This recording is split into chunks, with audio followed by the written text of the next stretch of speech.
Sejam bem-vindos a mais uma leitura diária. A passagem de hoje se encontra no livro de Gênesis, do capítulo 16 ao capítulo 18.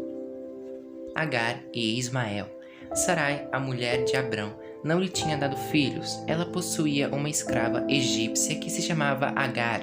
Um dia Sarai disse a Abrão: "Já que o Senhor Deus não me deixa ter filhos, tenha relações com a minha escrava. Talvez assim, por meio dela, eu possa ter filhos." Abrão concordou com o plano de Sarai e assim ela lhe deu Agar para ser sua concubina. Isso aconteceu quando já fazia 10 anos que Abrão estava morando em Canaã. Abrão teve relações com Agar e ela ficou grávida.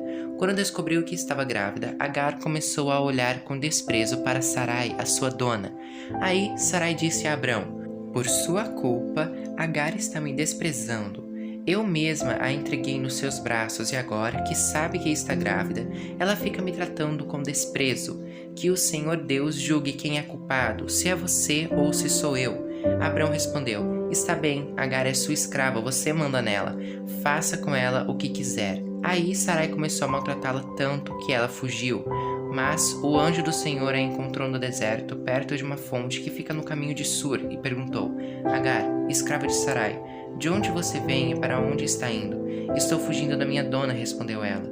Então o anjo do Senhor deu a seguinte ordem: "Volte para sua dona e seja obediente a ela em tudo." E o anjo do Senhor disse também: "Eu farei com que o número dos seus descendentes seja grande. Eles serão tantos que ninguém poderá contá-los. Você está grávida e terá um filho, e porá nele o nome de Ismael, pois o Senhor Deus ouviu o seu grito de aflição. Esse filho será como um jumento selvagem, ele lutará contra todos e todos lutarão contra ele. E ele viverá longe de todos os seus parentes." Então Agar deu ao Senhor este nome: o Deus que vê. Isso porque ele havia falado com ela e ela havia perguntado a si mesma: "Será verdade que eu vi aquele que me vê?"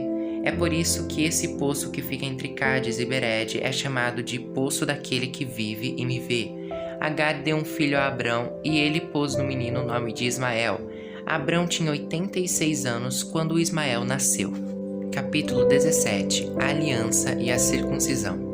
Quando Abrão tinha 99 anos, o Senhor Deus apareceu a ele e disse: "Eu sou o Deus Todo-Poderoso.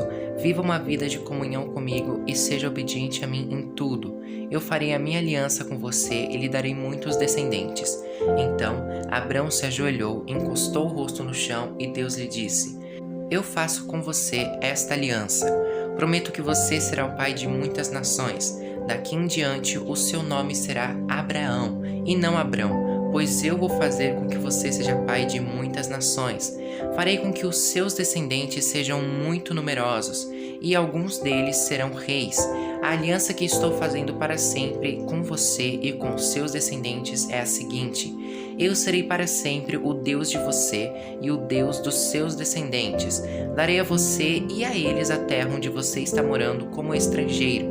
Toda a terra de Canaã será para sempre dos seus descendentes, e eu serei o Deus deles." Deus continuou: "Você, Abraão, será fiel à minha aliança, você e os seus descendentes para sempre, pela aliança que estou fazendo com você e com os seus descendentes.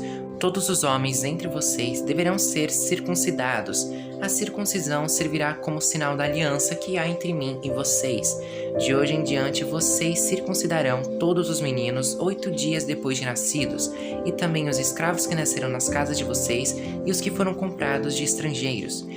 Tanto uns quanto outros deverão ser circuncidados sem falta. Esse será o sinal que vai ficar no seu corpo para mostrar que a minha aliança com vocês é para sempre.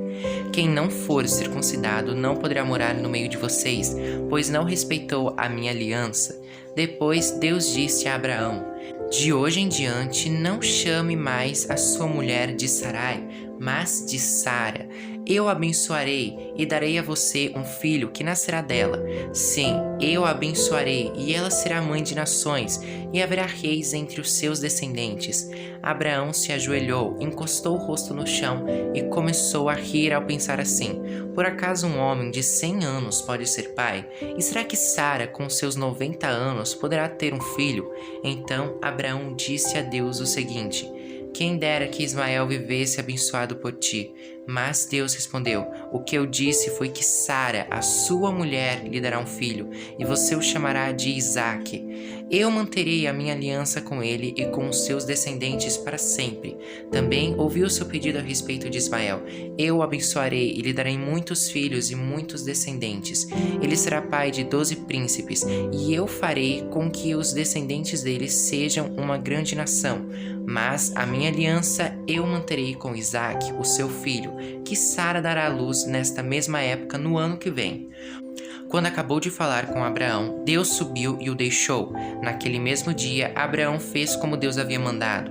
Ele circuncidou o seu filho Ismael e todos os outros homens da sua casa, incluindo os escravos nascidos na sua casa e os que tinham sido comprados de estrangeiros. Abraão tinha 99 anos quando foi circuncidado, e o seu filho Ismael tinha 13. Os dois foram circuncidados no mesmo dia, e foram circuncidados também todos os escravos de Abraão, tanto os nascidos na sua casa como os que tinham sido comprados de estrangeiros.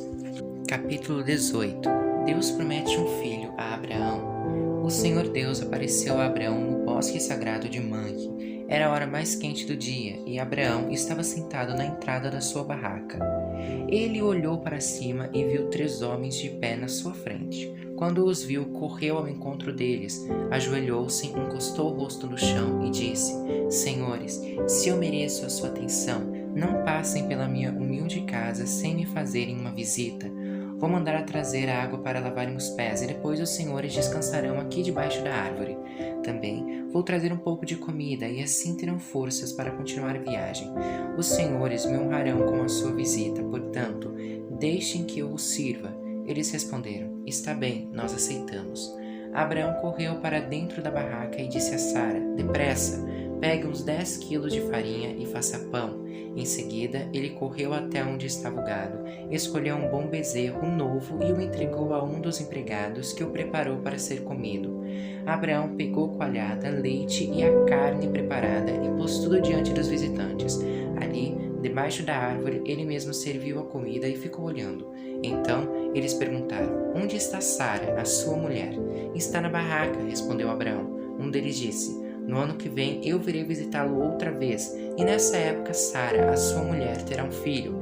Sara estava atrás dele na entrada da barraca, escutando a conversa. Abraão e Sara eram muito velhos, e Sara já havia passado da idade de ter filhos. Por isso, riu por dentro e pensou assim: Como poderei ter prazer sexual agora que eu e o meu senhor estamos velhos? Então, o Senhor perguntou a Abraão: Por que Sara riu? Por que disse que está velha demais para ter um filho? Será que para o Senhor há alguma coisa impossível?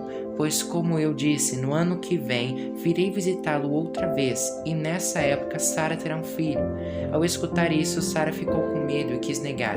Eu não estava rindo, disse ela, mas o Senhor respondeu: Não é verdade, você riu mesmo. Abraão pede em favor de Sodoma. Depois, os visitantes se levantaram e foram para um lugar de onde podiam ver a cidade de Sodoma, e Abraão os acompanhou para lhes mostrar o caminho. Aí o Senhor Deus disse a si mesmo: Não vou esconder de Abraão o que pretendo fazer. Seus descendentes se tornarão uma nação grande e poderosa, e por meio dele eu abençoarei todas as nações da terra. Eu o escolhi para que ele mande que os seus filhos e os seus descendentes obedeçam aos meus ensinamentos e façam o que é correto e justo. Se eles obedecerem, farei por Abraão tudo o que prometi. Aí o Senhor disse a Abraão: Há terríveis acusações contra Sodoma e Gomorra, e o pecado dos seus moradores é muito grave. Preciso descer até lá para ver se as acusações que tenho ouvido são verdadeiras ou não. Então 2 dos visitantes saíram indo na direção de Sodoma. Porém, Abraão ficou ali com Deus o Senhor. Abraão chegou um pouco mais perto e perguntou: Será que vais destruir os bons junto com os maus? Talvez haja 50 pessoas direitas na cidade. Nesse caso, vais destruir a cidade? Será que não a perdoarias por amor aos 50 bons? Não é possível que mate os bons junto com os maus, como se todos tivessem cometido os mesmos pecados. Não faças isso. Tu és o juiz do mundo inteiro e por isso agirás com justiça. O Senhor Deus respondeu: Se eu achar 50 pessoas direitas em Sodoma, perdoarei a cidade inteira por causa delas. Abraão voltou a dizer: perdoa o meu atrevimento de continuar falando contigo, pois tu és o Senhor, e eu sou um simples mortal. Pode acontecer que haja apenas 45 pessoas direitas. Destruirás a cidade por causa dessa diferença de 5? Deus respondeu: se eu achar 45, não destruirei a cidade. Abraão continuou: e se houver somente 40 bons? Por amor a esses 40, não destruirei a cidade. Deus respondeu. Abraão disse: não fique zangado comigo, Senhor, por eu continuar a falar. E se houver só 30? Deus respondeu: se houver 30, eu perdoarei a cidade. Abraão tornou a insistir: estou sendo atrevido, mas me perdoa, Senhor. E se houver somente 20? Por amor a esses 20, não destruirei a cidade. Deus respondeu. Finalmente, Abraão disse: não fique zangado, Senhor, pois esta é a última vez que vou falar. E se houver só 10? Por causa desses 10, não destruirei a cidade. Deus respondeu. Quando o Senhor Deus acabou de falar com Abraão, ele foi embora e Abraão voltou para casa.